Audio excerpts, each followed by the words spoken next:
Bonjour à tous, aujourd'hui une vidéo un petit peu particulière puisque j'ai décidé de vous offrir un extrait du livre d'Eginhard, La vie de Charlemagne.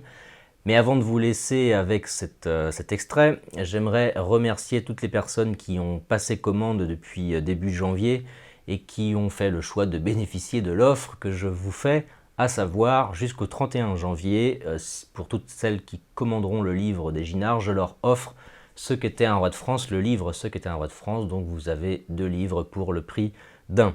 Donc maintenant je vais m'arrêter là et je vais vous laisser pendant 6-7 minutes avec les premières pages du livre d'Eginhard, La vie de Charlemagne, que j'ai raconté et que j'ai mis en musique pour vous donner un petit peu un aperçu de l'ouvrage. Donc je vous invite à vous poser confortablement devant un petit feu si vous avez la possibilité d'avoir un feu chez vous, une cheminée, et de mettre le volume un petit peu plus fort que d'habitude et d'apprécier cet ouvrage que je vous propose. En attendant, je vous dis encore une fois merci beaucoup et à très vite. À bientôt. Vive la France! La famille des Mérovingiens, dans laquelle les Francs avaient coutume de se choisir des rois, passe pour avoir duré jusqu'à Childéric, déposé, rasé et confiné dans un monastère par l'ordre du pontife romain Étienne. On peut bien, il est vrai, la regarder comme n'ayant fini qu'en ce prince. Mais depuis longtemps déjà, elle ne faisait preuve d'aucune vigueur et ne montrait en elle-même rien d'illustre si ce n'est le 20 titre de roi. Les trésors et les forces du royaume étaient passés aux mains des préfets du palais, qu'on appelait maires du palais, et à qui appartenait réellement le souverain pouvoir.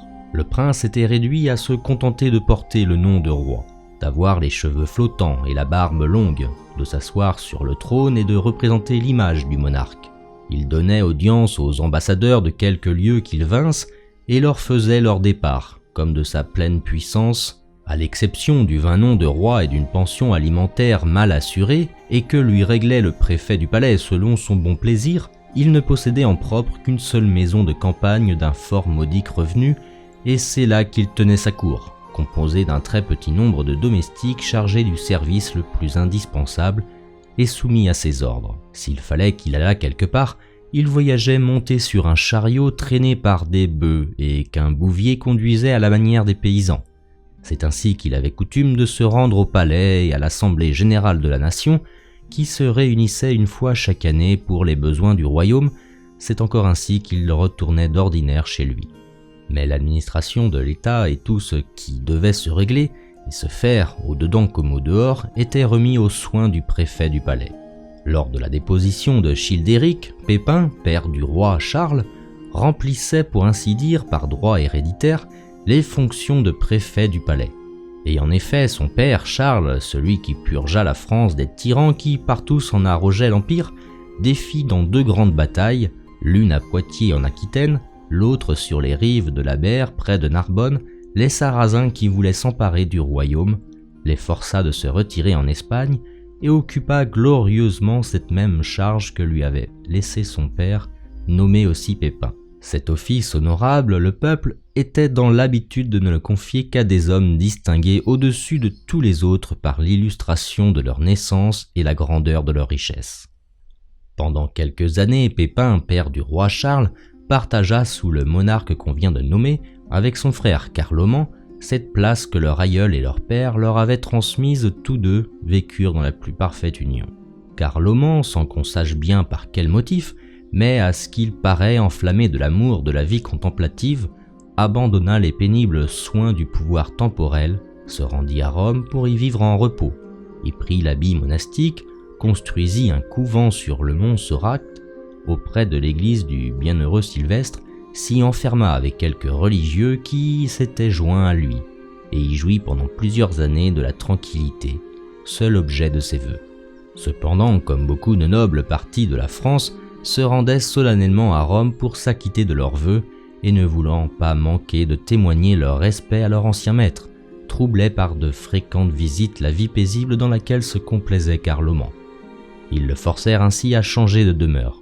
Reconnaissant en effet que cette foule de gens le détournait du but qu'il se proposait, il quitta le mont Soracte, se retira dans le Samnium, au monastère de Saint-Benoît situé près du mont Cassin, et y consacra aux exercices de la vie religieuse les restes de son existence dans ce monde. Pépin, qui, de préfet du palais, avait été fait roi par l'autorité du pontife romain, mourut à Paris d'une hydropisie après avoir régné seul plus de 15 ans sur les Francs et fait pendant 9 ans de suite la guerre en Aquitaine contre Weifer, duc de ce pays. Il laissait 2 fils, Charles et Carloman, qui, par la volonté divine, succédèrent à sa couronne. Et en effet, les Francs réunis en assemblée générale et solennelle se donnèrent pour rois ces 2 princes sous la condition préalable qu'ils se partageraient également le royaume que Charles aurait, pour la gouverner, la portion échue primitivement à leur père Pépin et Carloman, celle qu'avait régie leur oncle Carloman. Tous 2 acceptèrent ces conventions et chacun reçut la partie du royaume qui lui revenait, d'après la mode de partage arrêtée. L'union se maintint entre eux, quoique avec une grande difficulté. Plusieurs de ceux du parti de Carloman tentèrent en effet de rompre la concorde, et quelques-uns méditèrent même de précipiter les 2 frères dans la guerre, mais il y eut dans toute cette affaire plus de méfiance que de réel danger. L'événement le prouva, lorsqu'à la mort de Carloman, sa veuve avec ses enfants et plusieurs des principaux d'entre les grands attachés à ce prince s'enfuit en Italie et manifestant, quoique sans aucun prétexte, son éloignement pour le frère de son mari, alla se mettre ainsi que ses enfants sous la protection de Didier, roi des Lombards.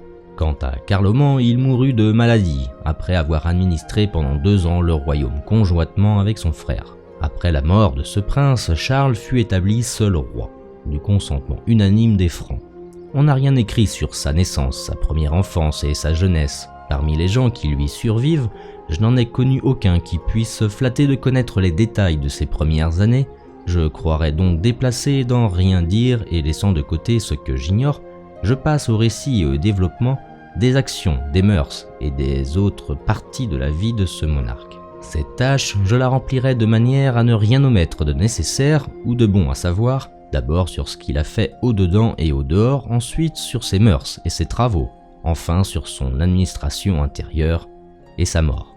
De toutes ces guerres, la première fut celle d'Aquitaine, entreprise mais non terminée par son père. Il croyait pouvoir l'achever promptement avec l'aide de son frère, alors vivant, dont il avait sollicité le concours, quoique celui-ci, malgré ses engagements, ne lui fournit aucun secours. Charles exécuta courageusement l'expédition projetée et ne voulut ni abandonner ce qu'il avait commencé, ni prendre de repos qu'il n'eût, par une persévérance soutenue, amené son entreprise à un résultat complet. Il contraignit en effet à quitter l'Aquitaine et à fuir en Gascogne Hunold qui, après la mort de Weifer, avait tenté de s'emparer de l'Aquitaine et de renouveler une guerre déjà presque assoupie.